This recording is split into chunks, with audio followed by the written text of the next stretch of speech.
Tonight, a dramatic takedown over leaked military secrets, including intel on Ukraine.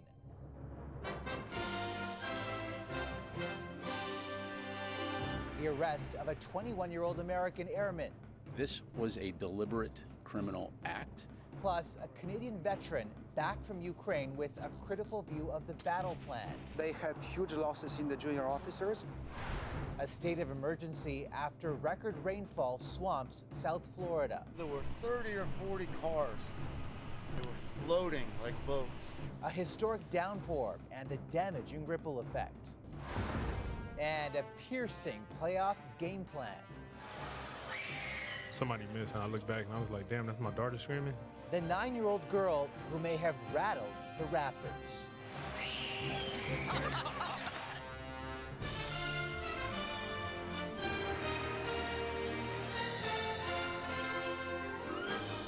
CTV National News with Omar Sachedina.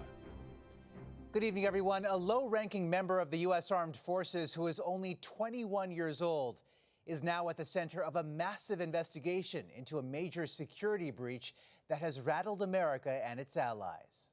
Jack Teixeira sat on his parents' back deck as an FBI SWAT team in full tactical gear approached the family home and eventually arrested the man suspected to have leaked top-secret information to a chat platform popular with video gamers. The leaked documents were online for months. And tonight, critical questions about what took so long to discover them and how anyone was able to pierce through the Pentagon's intelligence vault. CTV's Richard Madden starts us off. A dramatic arrest near Boston as authorities swoop in and handcuff a low-ranking member of the U.S. National Guard, believed to be the source of a massive security breach. The Justice Department arrested Jack Douglas Teixeira in connection with an investigation into alleged unauthorized removal, retention, and transmission of classified national defense information. The Pentagon now facing questions how and why 21-year-old Jack Teixeira, an IT specialist with the Massachusetts National Guard, was given access to classified information he allegedly leaked online, including sensitive military secrets and detailed assessments about the war in Ukraine. This was a deliberate criminal act, a violation of those guidelines. The trove of documents were discovered last month, setting off a diplomatic scramble. It revealed details of U.S. spying efforts on Russia, intelligence assessments on adversaries and allies, including South Korea and Israel. This is espionage. And this involves real people. I mean, this can hurt real people, and real people could be killed and lose their lives over leaks of classified information. The Washington Post reported Teixeira used his online handle OG to upload classified documents on Discord, a popular site with video gamers. The Post spoke to 2 teenagers who claim they knew him, described as a young, charismatic gun enthusiast searching for companionship amid the isolation of the pandemic. The documents were often listed as Ukraine versus Russia at first. However, it slowly spiraled into just intelligence about everything. In Ireland, President Joe Biden downplayed the impact. I'm not concerned about the leakages, and I'm concerned that it happened. But there's nothing contemporaneous that I'm aware of that is of great consequence. As the investigation continues, the Pentagon is conducting a sweeping damage assessment and reviewing who gets access to America's secrets. Omar. All right, Richard, thanks. Also surfacing tonight is an urgent message to Ukrainian generals from former NATO soldiers. They worked as trainers inside Ukraine and authored a new report challenging the tactics used in the fight against Russia. CTV's Adrian Gobriel obtained the document and has the exclusive details. From the first days of the Russian invasion, the Ukrainian military has fought valiantly. Though the 16-page report, dubbed the White Papers, outlines a Ukrainian military command structure in disarray and a crumbling communication system that could result in generations of Ukrainians lost forever if intervention isn't taken. They had huge losses in the junior officers and huge losses in the conscripts. We've seen what we've seen. CTV News spoke with this retired Canadian Armed Forces major who asked that we call him Matthew to help conceal his identity. He and 2 other retired members of the U.S. Special Forces spent 9 months inside Ukraine training soldiers for the front lines. Together, they co-authored the White Papers. We're striving for the better outcome. We're not striving to criticize the Ukrainian army. The report highlights a lack of coordination between Ukraine's armed units that result in greater losses of life and equipment, as well as failed operations, including criticism that tanks at times aren't being used in tandem with ground forces. For this to work, the whole chain of command has to be reading from the same book, so to speak, right? And that does not necessarily happen. The White Papers state that Ukraine's mission command philosophy for training is based on the legacy Soviet model, a commander-centric system with no delegation of authority, which means decisions can be painfully slow on the front lines. They can't, let's say, engage targets of opportunity the same way as we could. CTV News questioned Ukraine's prime minister about the claims this week in Toronto. We actually realize this strategy, and our army now is absolutely created according to the NATO standards. There is a clash of civilizations going on inside the Ukrainian Defense Force, which means you got the Soviet-era Ukrainian leadership now confronting the Western-trained rank and file. Weary of feeding the Russian propaganda machine, taking their accounts public wasn't something done lightly, according to Matthew. If you can fight better, then you can end it faster. And if you end it faster, then on the long run, there are less casualties. The authors of the White Papers are adamant that military aid such as tanks and heavy artillery are an essential tool, though without systemic change, they believe the timeline and the outcome of the war becomes less clear. Adrian Gobriel, CTV News, Toronto. Commuters across Canada are navigating public transit in fear as random violence increases. Tonight, there are calls for a national task force with a focus on repeat offenders. Here's CTV's Alberta Bureau Chief Bill Fortier. What police call a targeted attack on a transit bus in the Metro Vancouver area has left a 17-year-old boy dead and a family in mourning. I just don't know, how do I go on from here? Because, my life is built around kids. The stabbing is one of many violent incidents in recent days on Canadian transit systems. Toronto police are looking for help tracking down a suspect after a stabbing on a TTC bus Tuesday night, and Calgary police are dealing with two attacks, a shooting yesterday on a city bus that left a man with life-threatening injuries, and a stabbing today during an argument that started with a complaint over loud music. Calgary's police chief expressing frustration. With all the work that's being done on transit, a shooting occurs on a city bus outside of the library at high noon. Come on. Today in Edmonton, a refugee from Ukraine was stabbed while waiting for a bus. Ivan Pilipchuk arrived just a week and a half ago. They were looking for, good life here and perhaps, working, raising their daughter and being, peaceful life. And here we go. The head of a national transit union is calling for a task force to look into the surge in violence. Things are at crisis level. We've never seen these kind of numbers and this kind of violence right across this country. The Conservative leader also addressed the recent crimes, blaming the Liberal government's bail reform in 2019. Bill C-75 strengthened the right of an accused person to not be held in custody without just cause. It is a simple cause and effect. You let the same violent people back on the street the same day they're arrested, they will do more violence. It's not clear how many, if any, of the suspects in the recent rash of violence were out on bail, but premiers and police have asked Ottawa to take another look at the system. In terms of the unintended consequences of Bill C-75 and the bail piece, now we're seeing the impacts in every single community in the country. The Justice Minister has promised changes are coming this spring that will make it more difficult for repeat offenders to get out on bail. Omar. All right, Bill, thank you. Police officers from across North America gathered in Quebec to pay respect to Sergeant Maureen Breau. She was killed in the line of duty 2 weeks ago. At least 4,000 uniformed officers marched in Trois-Rivières and into the church, Breau's casket draped in the Quebec flag. The 42-year-old mother of two was stabbed during an attempted arrest 100 kilometers northeast of Montreal. An independent panel has concluded Thunder Bay Police Service and its board are dragging their feet after a previous review found evidence of systemic racism in how they've handled cases involving Indigenous people. The panel wrote, bold, transformative action is well overdue and is urging greater collaboration with First Nations and adopting a trauma-informed approach to policing. A Chinese-Canadian businessman says his safety was put at risk during an investigation by Canadian securities regulators who shared information with police in China. That alleged cooperation is now at the center of a lawsuit. CTV's Judy Trin has the exclusive details. Edward Gong produced shows on his own Toronto TV channel. He bought several hotels and rubbed shoulders with political leaders. Gong says he came to Canada to pursue his dreams.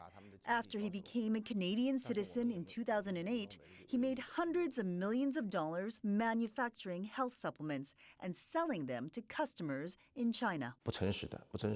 Gong insists he always followed Canadian laws. But in 2016, the Ontario Securities Commission and the RCMP began investigating him for fraud after China accused him of running a pyramid scheme. What we need to understand in relation to the Chinese context is that everything is legal in China until China decides that it's not legal. The Crown dropped criminal charges against Gong, but in 2021, his company pleaded guilty to offenses related to a pyramid scheme and forged documents. His company was fined $1 million and forfeited $15 million in assets. But in a recently filed lawsuit, Gong's lawyer says the OSC violated the rights of his client, a naturalized Canadian. You will not be treated the same. Your passport will not be the same passport as everybody else's, and you will not be protected in this country. The dictatorship follows you. In more than 1,500 pages of disclosure, Gong's legal team argues the OSC used tainted evidence collected by Chinese police. Some of the suspects in China say they confessed after being extorted and threatened by officers. Security experts say evidence from Chinese authorities shouldn't be taken at face value. Whether it be the use of coercion, threats, intimidation, possibly even torture, could be used, and it's well documented in different human rights groups. The OSC agreed to share information with the Chinese government. The collaboration is alleged to have been unabated, unregulated, and unlimited in scope and use. Emails also reveal at one point the OSC alerted Chinese police that Gong may be in China. He wasn't, but that could have put the businessman at risk of being disappeared. The OSC also facilitated a visit by Chinese investigators. One officer showed up at Gong's office. Gong says the experience has left him fearful the Chinese government is watching his every move in Canada. The Ontario Securities Commission will not comment on matters before the court. It has yet to file a statement of defense. Omar. All right, Judy, thank you. There are new details tonight about that raging fire at a housing development north of Toronto yesterday. Officials now say at least 71 units under construction were damaged or destroyed. That includes townhomes and single-family homes selling for more than $2 million. Still no word on the cause. Millions in southern Florida are under another flash flood warning tonight after 7 months' worth of rain came down in just 7 hours, triggering a state of emergency. CTV's Joy Malbin on the devastation after the deluge. Downtown Fort Lauderdale, drone footage shows cars trapped in high water as far as the eye can see. The rain started and just didn't stop. Douglas Thrawn took these pictures. He's lived through hurricanes, but never anything like this. Yeah, it was pretty unbelievable, even for me. And I traveled all over the world rescuing animals. The whole downtown was just under waist deep of water. Anywhere you tried to turn, you couldn't get away from it. It was almost biblical. In a matter of hours, 2 feet, more than 600 millimeters of rain fell in southern Florida. It was so intense and came so fast, most people didn't have time to prepare. My whole life's possessions is in that house. It's all underwater. Stranded in her car as the water was rising, Amanda Valentine thought this was it. And I thought I was gonna drown. I called my parents, like, I'm gonna die. Like, I'm gonna drown. There's no way for me to get out of this car. First responders working through the night say they've lost count of how many people they've rescued, checking door to door, hoisting people to safety from flooded homes and apartments. There were hundreds of cars up and down here. It was unbelievable. I have never seen cars bumper boating each other. At Fort Lauderdale Hollywood Airport, not the holiday most had hoped for. Runways looked more like lakes. Passengers dragging their luggage through waist-deep water after flights were canceled. Please don't come until we are back open again. A state of emergency has been declared, but there's a new flash flood warning tonight, and more rain, Omar, is the last thing Fort Lauderdale needs. That's for sure. Incredible images, Joy. Thanks. And as you just heard, there were also wet conditions at the time of a spectacular crash in Hollywood, Florida.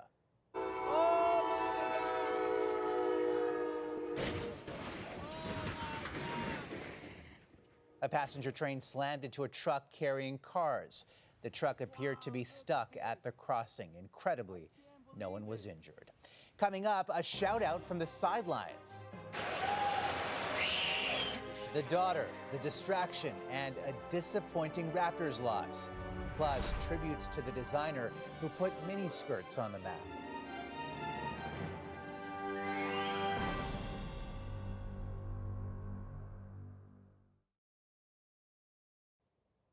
Canada's quest for a third straight World Women's Hockey Championship is on track after a thrilling victory in tonight's quarterfinal. Stick in the lane. Nurse now. She loads far down. Sarah Nurse's goal in overtime gave Team Canada a 3-2 win over Sweden.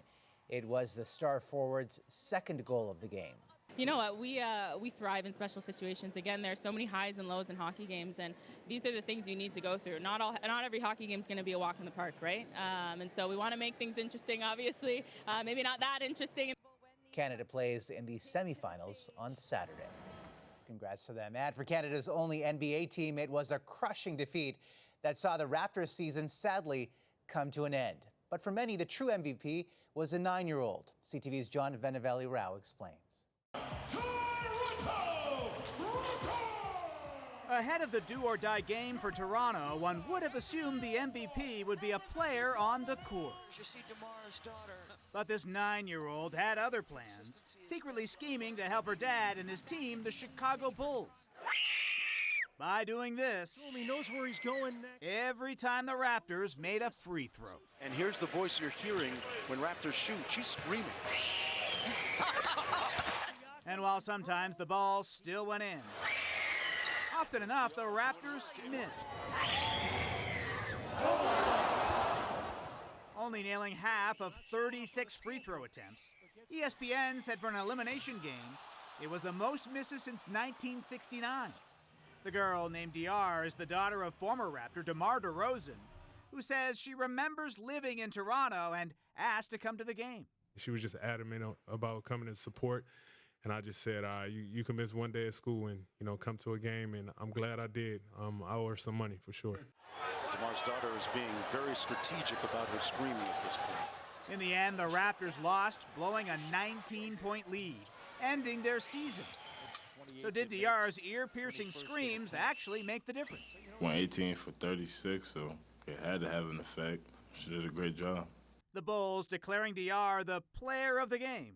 But some fans think the 9-year-old shrieks should have been silenced.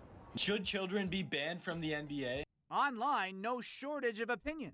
Some felt it was obnoxious. DeMar DeRozan's daughter just became an overnight sensation. Others called it hilarious. As for DeRozan, he says DR won't be joining him at his next game in Miami because she's got to go back to school. John Venavelli-Rao, CTV News, Toronto.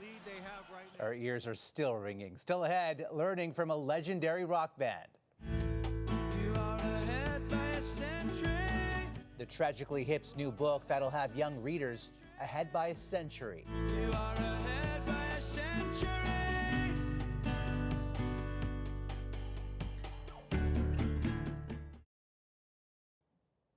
Actor Jamie Foxx is recovering tonight after being hospitalized in Atlanta.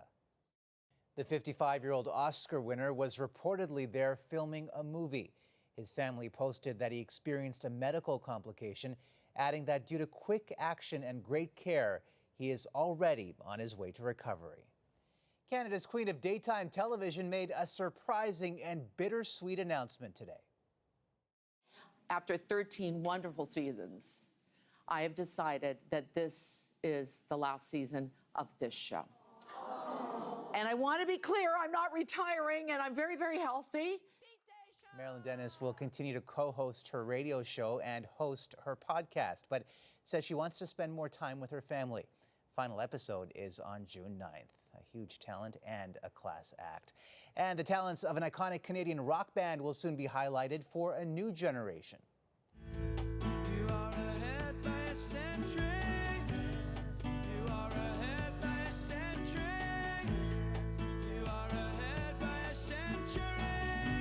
A is for Ahead by a Century.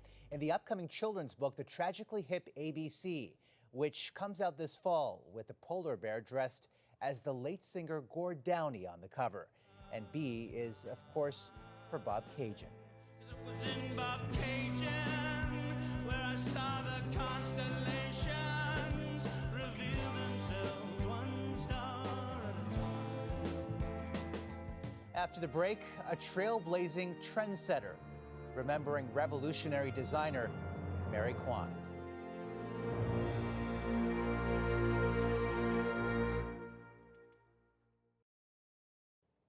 The world is remembering a woman tonight described as a leader of fashion and female entrepreneurship. Mary Quant was 93 years old.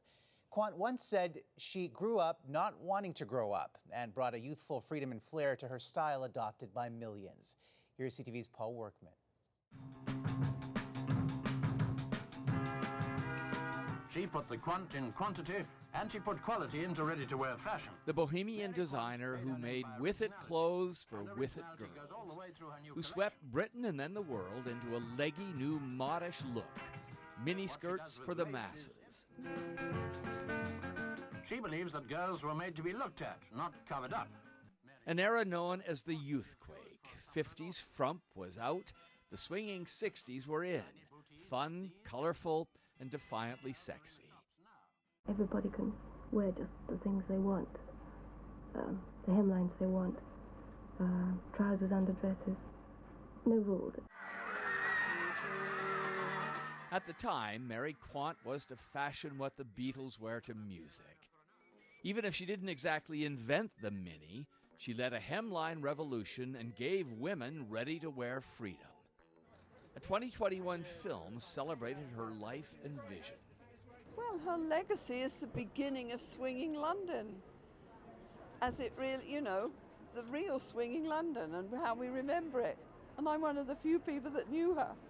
Finally, Mary Quant receiving her fashion award for Great Britain. Who became a global design phenomenon, making footwear, houseware, cosmetics. Wearing a rather modest mini as she became an officer of the British Empire. Dresses are in again, and that, gentleman, means legs. Who was once asked, could her clothes be considered vulgar? Good taste is death, she answered. Vulgarity is life.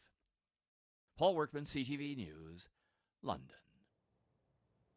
And that's a snapshot of this Thursday. Heather Butts will be here tomorrow. For all of us at CTV National News, good night.